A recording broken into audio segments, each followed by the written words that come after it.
My wife, Gloria, strolled into the kitchen wearing a black dress so dark it swallowed the light, and one I'd never seen before. Its hem shimmered with danger, like a warning flare. She cocked her head, lips curling into a sharp, thin smile. "I'm going on a date," she said, her tone light, like she was commenting on the weather. "Try not to get jealous, Francis." For a second, I forgot how to breathe. 22 years of marriage fractured in the space of her grin. I should have shouted, smashed something, demanded answers, anything, but all I managed was a quiet, pointed sentence. "Have fun explaining that to your sister tomorrow." Her face blanched. The first fissure in her polished act had formed. 8 hours later, I sat alone in my office above the dive shop, bourbon burning like rust in my glass. Divers are taught that panic is fatal. Survival lies in staying calm. I logged into our shared bank account. There they were, 3 identical withdrawals of $300, a hotel charge in Wilmington, and a boutique lingerie purchase. A trail of betrayal laid out in clean figures.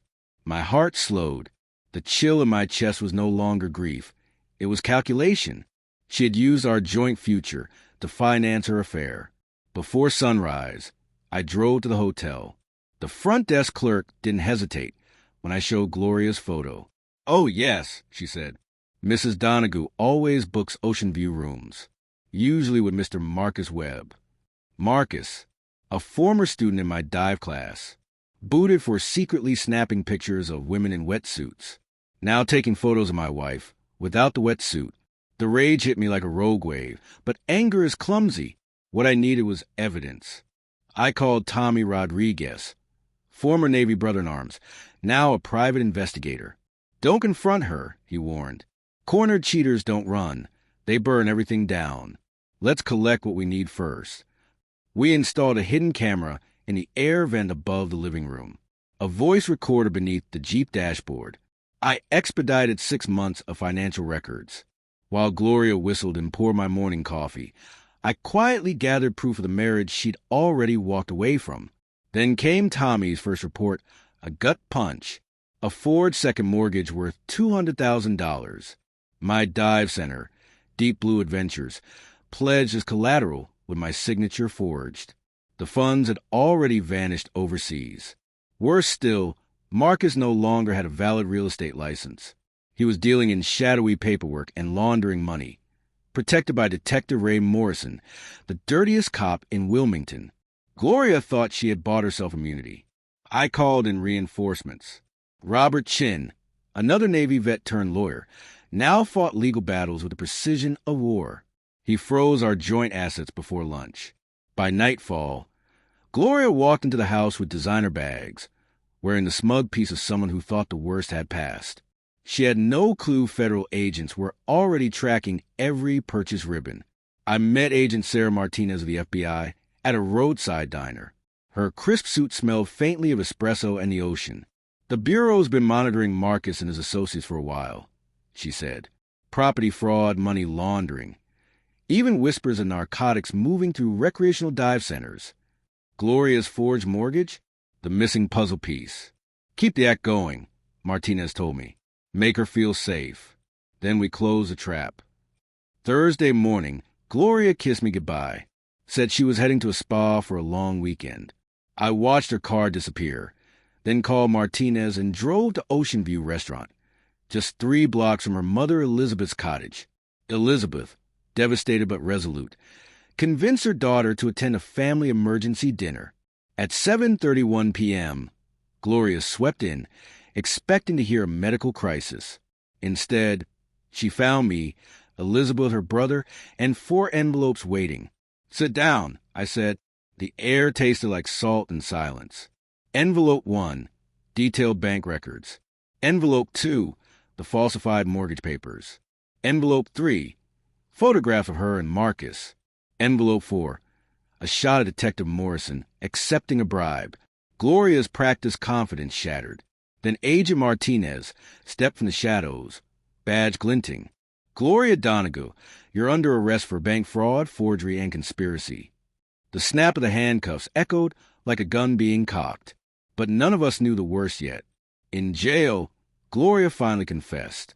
Marcus had planned to tamper with my air tanks, make it look like a diving accident, then escape with the stolen money and a new identity. Gloria refused to be part of murder. Theft, yes, but not death. Her testimony was enough to bring down the whole operation. 6 people were arrested in just 2 days, Detective Morrison included. But deeper crimes floated to the surface. The Coast Guard discovered drug containers hidden beneath artificial reefs. Reefs I had taught tourists to explore. That's when Captain Jennifer Walsh of the Coast Guard Investigative Service brought me in. Who better to infiltrate smugglers than the man they tried to destroy? For 3 adrenaline-fueled weeks, I led covert dives, uncovering smuggling containers camouflaged as reef modules. 17 caches were recovered, alongside the Marcus hidden ledgers. Every crate we hauled out felt like it had waited with my name etched on it. 9 months later, I watched the sunrise bleed across the Atlantic. Deep blue adventures, one secretly mortgaged, now flourish, booked solid by thrill seekers wanting lessons from the guy who helped bring down a cartel. Elizabeth ran the front desk, steady as ever. That same afternoon, Agent Martinez's sister, Rebecca, showed up with a suggestion. Speak to men devastated by financial betrayal, she said. At the first meeting in Raleigh, 12 strangers stared at me, their eyes raw. How do you ever trust again? One asked. You don't start with trust, I told them. You begin with verification. Then you let actions build slowly, like coral, until they become a reef solid enough to stand on. I saw something shift in the room. Hope. Later, aboard our newest boat, Truth Seeker, I trained Amanda Wells, a marine biologist whose research grant had been stolen. Her hands trembled on the regulator. Fear keeps you alive, I told her. Down there, the ocean strips away every lie. All that remains is who you choose to be. We descended. Sunlight shattered into golden pillars.